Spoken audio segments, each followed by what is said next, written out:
रंबा मालिकेच्या आजच्या भागामध्ये आपण पाहणार आहोत की आता इकडे अक्षय हा दारू पिऊन एकदमच टुल्ली असतो आणि त्या अक्षयलाही कळत नसतं की तो नेमका काय वागत आहे ते।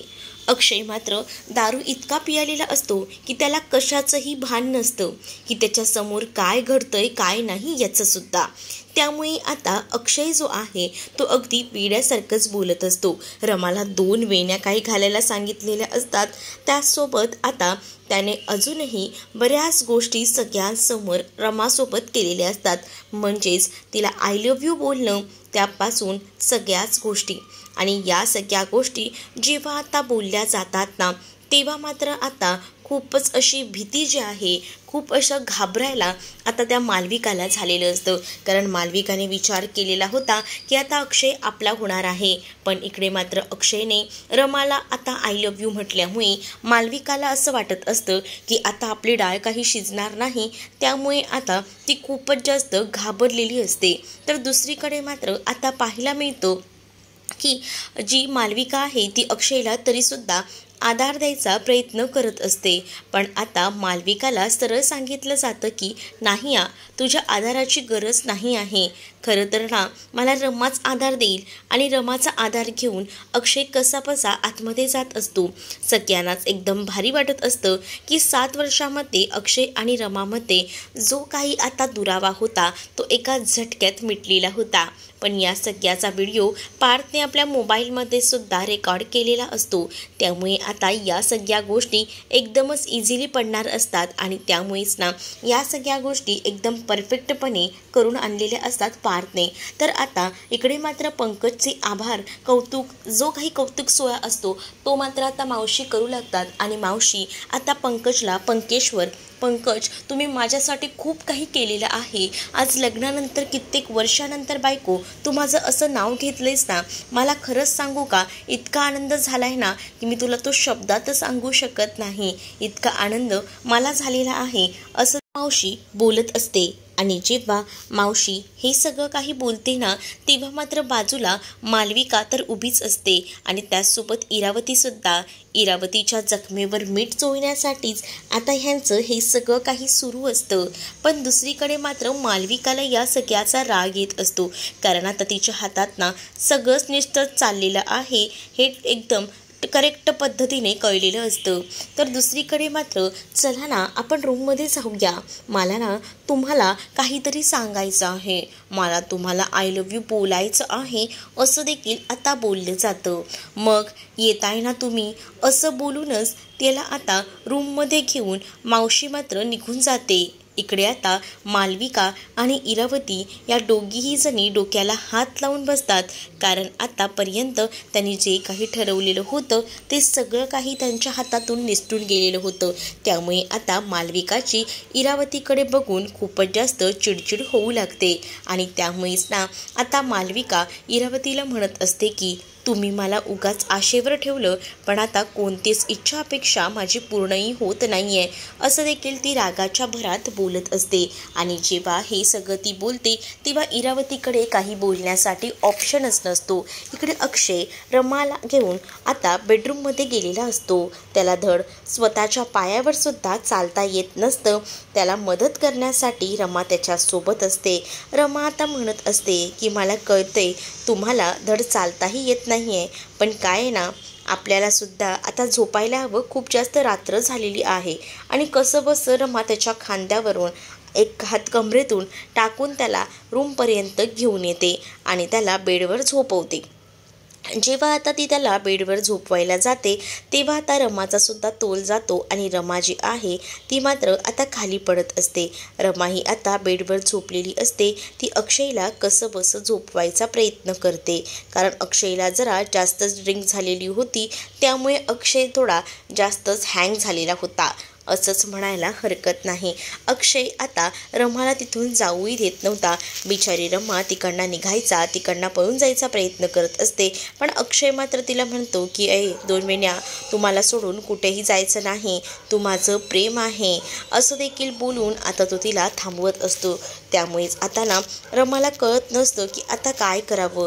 बिचारी रमा तिथे शांतपणे उभी असते आणि तिला पहिल्याचे दिवस आठवतात. म्हणजेच अक्षय आणि ती बेडरूममध्ये असताना त्यांची ती रात्र आणि या सगळ्या गोष्टी तिच्या नजरेसमोरून जात असतात. इथे मात्र झोपेतही अक्षय आता आपलं प्रेम जे आहे रमावरचं व्यक्त करत असतो आणि तो मात्र आता म्हणत असतो की मला एक सांगायचं आहे, मी तुझ्यावर खूप जास्त मनापासून प्रेम करतो. 2 वेण्या तू माझ्या आयुष्यात ना कधीही जाणार नाहीस. तू माझ्यासोबतच कायम राहशील ना, असं देखील पुन्हा एकदा तो बरळत असतो. पण रमाला आता या सगळ्यात काय बोलावं आणि काय नाही हे सुद्धा कळत नसतं. बिचारी आता शांतच असते, तिकडे तिकडे पाहत असते. त्याच वेळेला आता ती म्हणत असते की काय करू आता ह्यांचं, मला इथून जाताही येत नाही आहे. तरीसुद्धा रमा जी आहे ना ती तिकडनं हळूच का होईना जायचा प्रयत्न करतच असते. पण आता रमाचा पदर ना अक्षयने धरलेला असतो. म्हणजेच रमाला तो आता जाऊही देत नाही.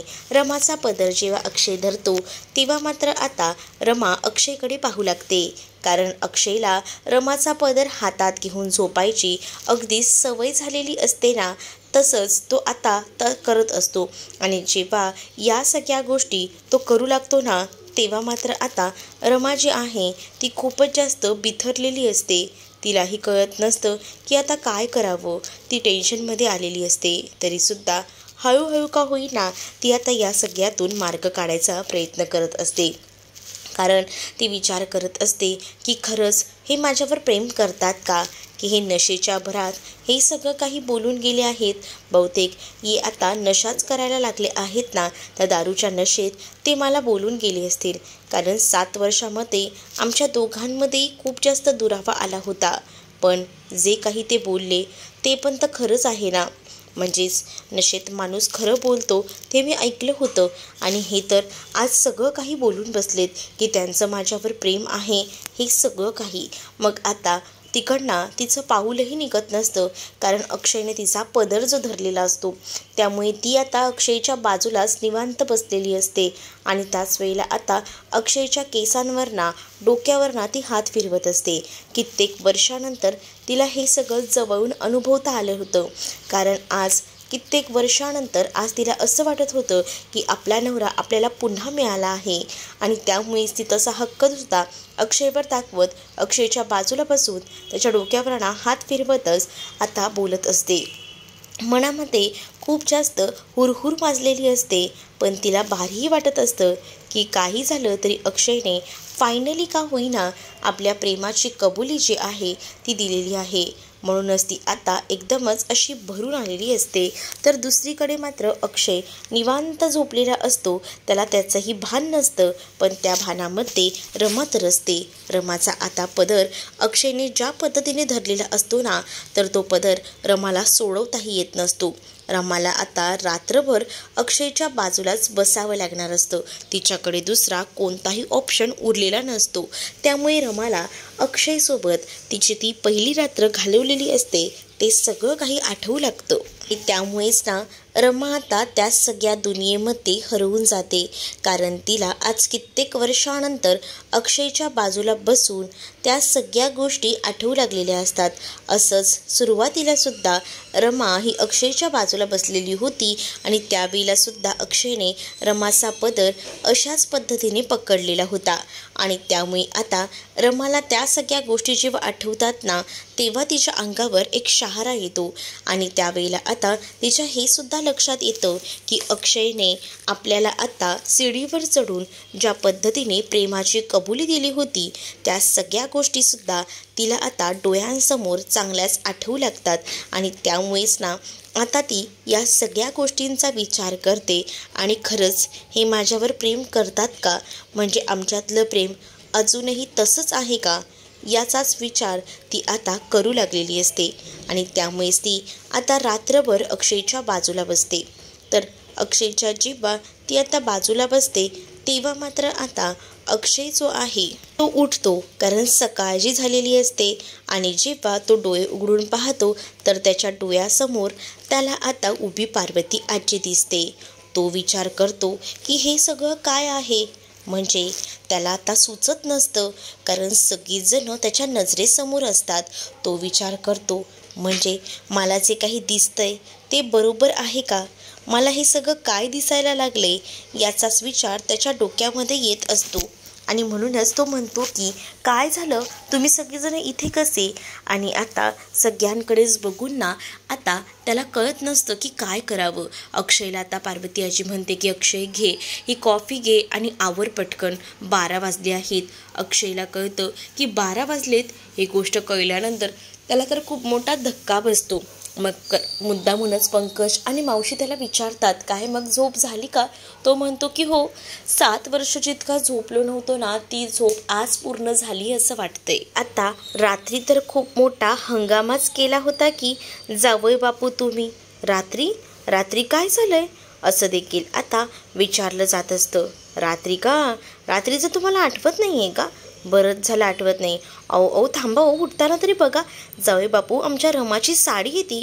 रमाची साडी रात्रभर घेऊन झोपला होतात आणि आता रमाला आमच्या कुठे घेऊन चाललात असं देखील मुद्दामूनच आता बोलून त्याला आता रात्रीचं सगळं आठवून द्यायचा पंकजचा प्लॅन असतो. त्याच वेळेला आता रात्री माझ्याकडनं असं काय झालंय असा विचारच अक्षय करू लागतो. मग आता अक्षयला या सगळ्या गोष्टी ज्या आहेत ना त्या सांगाव्याच लागणार असतात. या सगळ्या गोष्टी सांगत असतानाच काका मात्र बोलत असतात की तुम्हाला माहीत नसेल, पण तुम्हाला मी सांगतो की या गोष्टी अशाच घडल्या आहेत. आणि त्यावेळेला अक्षय जेव्हा रात्री घडलेल्या घटना आठवू लागतो ना, तेव्हा आता त्याच्या लक्षात येतं की नाही, हे आपल्यासोबत जे काही झालंय ते खूपच भयंकर आहे. हे असं व्हायला नको होतं याचाच विचार तो करत असतो. कारण आता त्याला ते सगळं आठवतं, ज्या वेळेला त्याने दारू घेतलेली होती, त्याने रमासमोर जे काही बोललेला होता, त्यासोबत रमा आपल्याला घेऊन बेडरूममध्ये आलेली होती. हा सगळा प्रसंग त्याच्या नजरेसमोरून जातो आणि त्यामुळेच ना आता तो मात्र एकदमच वेड्या पिसासारखं करू लागतो. हे सगळं माझ्याकडनं काय झालंय असाच विचार करत डोक्याला हात लावून तो तिथेच बसलेला असतो. पण त्याच्याकडनं ज्या काही गोष्टी रात्रभरात झाल्यात त्या सगळ्या गोष्टी पार्थने तर मोबाईलमध्ये कैद केलेल्याच असतात. पण आता आपण हे सगळं काही काय बोलून बसलो याचाच विचार तो आता करत असतो. तर दुसरीकडे मात्र आता फ्रेश होऊन आपल्याला कामावर जावं लागेल, कारण आता सुट्टीही संपलेली आहे. असाच विचार करून तो पटकनच तिकडनं जायला निघतो. रमा ऑलरेडी ऑफिसला जाऊन पोचलेली असते, ती फोनवर बोलत असते. तर आता रमाकडे बघूनच बाकी इतरही सगळ्या ज्या बायका असतात, म्हणजे ज्या टीचर्स असतात, त्या आता रमाकडे बघून खूप जास्त हॅप्पी असतात. कारण रमा ही आता एवढ्या दिवसानंतर त्यांना अशी दिसत होती आणि रमाचा हा लुक बघूनच ना ते खूपच जास्त खुश झालेले होते. आणि त्या बायका म्हणत होत्या की खरंच ना मॅडम जे आहेत त्या एका वेगळ्याच दिसत आहेत. मॅडम अशा कशा दिसायला लागल्या आहेत, म्हणजे एवढ्या छान दिसत आहेत आणि इतक्या वर्षानंतर त्यांना मी असं हसताना सुद्धा पाहते असं देखील आता त्या मॅडम दुसऱ्या मॅडमसोबत बोलत असतात. तर लांबून हे सगळं काही आता साईसुद्धा पाहत असतो. तर साईला सुद्धा रमा त्याची पुन्हा रमा 2 महिन्यांमध्ये दिसली याचा खूपच जास्त आनंद असतो. तो सुद्धा आता तिच्याकडे पाहत असतो. मॅडमने आज गजरा काय माळला आहे, खरंच ना मॅडम खूपच गोड दिसत आहेत असं देखील त्या बायका बोलत असतात. तेवढ्यातच तिथे पिऊनही आलेला असतो. तो सुद्धा रमाकडे एकटक पाहतो. त्याला सुद्धा रमाना एका वेगळ्याच लुकमध्ये दिसते, कारण रोज येणारी रमा ही केस मोकळे सोडून येत असते आणि आजची ही रमा ही मात्र आता केस जे आहेत ते बांधून अगदी 2 वेण्या घालून आलेली आहे. आणि त्यावर तो गजरासुद्धा. काल रात्रीचा प्रसंग आणि या सगळ्या गोष्टींमुळे आता रमा खूपच जास्त लाजत असते. आणि जेव्हा ती आता लाजत असते ना, तेव्हा मात्र आता टीचर्सना सुद्धा कळतं की रमामध्ये खूप जास्त बदल झालेले आहेत आणि त्यामुळे ते बदल रमाच्या चेहऱ्यावर स्पष्ट दिसत असतात आणि त्यामुळेच आता त्या खुश असतात. रमा आता त्यांच्याकडे बघतही नसते, ती मात्र फोनवर बोलण्यात खूप जास्त तल्लीन झालेली असते. काल रात्री अक्षयने आय लव्ह यू म्हटल्यामुळे तिच्या चेहऱ्यावर एक वेगळंच रोनक आलेलं असतं आणि ते स्पष्ट रोनक दिसत असतं. दुसरीकडे आता पाहायला मिळतं साईसुद्धा लांबून हे सगळं बघतो तेव्हा साईलासुद्धा एकदमच भारी वाटतं. साई म्हणत असतो की ह्या 2 वेण्या घालून आल्यात म्हणजे सगळं काही छान झालेलं दिसतंय आणि त्यांच्या चेहऱ्यावरची ती स्माईल तीसुद्धा सगळं काही सांगते.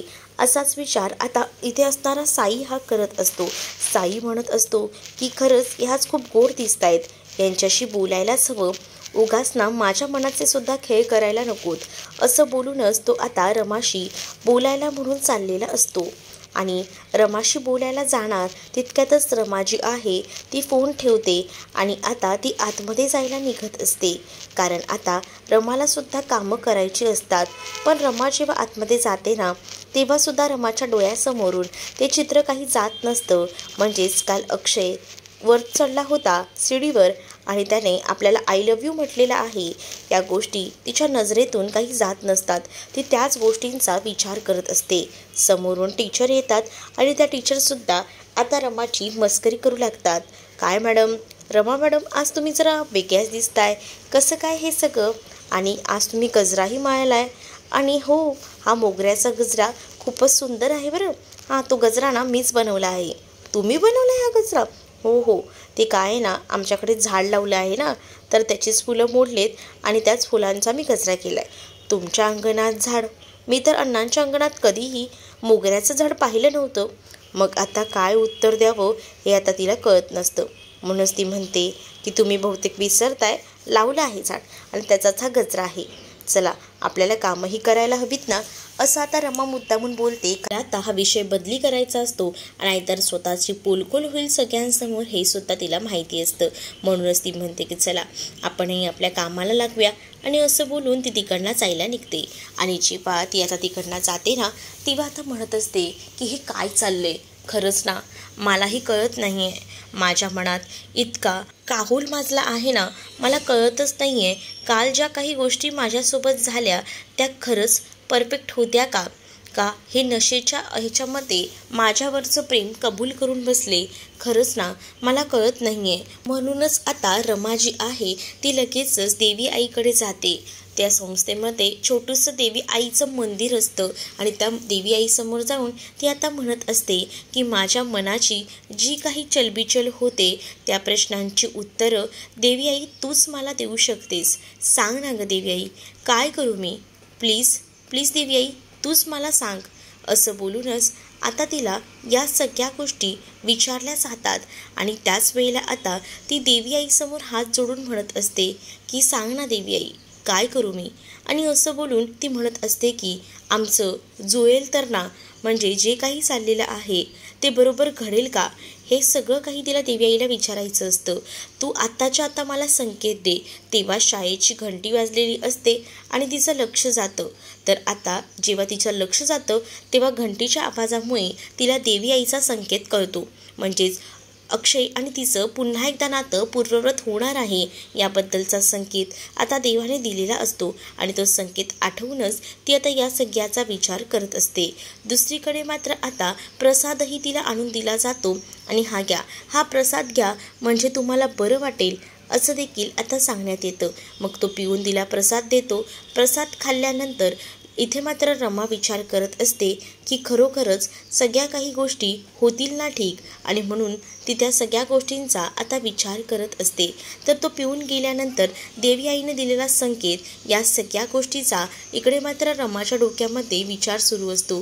देवी आईने खरंच ना मला अक्षरशः डोळे उघडलेले आहेत, म्हणजेच तिने जे काही सांगितलंय ते मला आता पटलंय. दुसरीकडे पुढील भागात पाहायला मिळतं साईची आई आता आलेली असते आणि साईची आई आता तिथे आल्यानंतर साईला सांगत असते की जर तुझ्यासोबत रमा लग्नाला तयार आहे ना तर तिला साडी आणि चुडा दे. आणि तो साडी आणि चुडा त्याने त्या डेस्कवर ठेवलेला असतो. रमाच्या डेस्कवर आता अक्षयही असतो आणि अक्षयने त्या बॉक्सला हात लावलेला असतो. म्हणून रमाला असं वाटतं की अक्षयनेच तो बॉक्स आणलेला आहे आणि त्याखाली एक चिठ्ठीसुद्धा असते जी खरं तर त्या आईनेच लिहिलेली असते आणि ती चिठ्ठी वाचून मात्र आता रमा विचार करते की हे सगळं काय आहे, म्हणजेच खरंच अक्षयनेच हे मला दिलं आहे. मग अक्षयने तिला सांगितलेलं आहे की साडी वगैरे घालून तयार राहा आणि मग रमा लाजू लागते आणि रमा ती साडी हातात धरते. पण हे सगळं साईने दिलेलं असतं हे काही तिला माहीत नसतं. दुसरीकडे साईचा गैरसमज होतो आणि आता नेमकं काय मालिकेत पुढे घडणार हे पाहणं तितकंच इंटरेस्टिंग असणार आहे.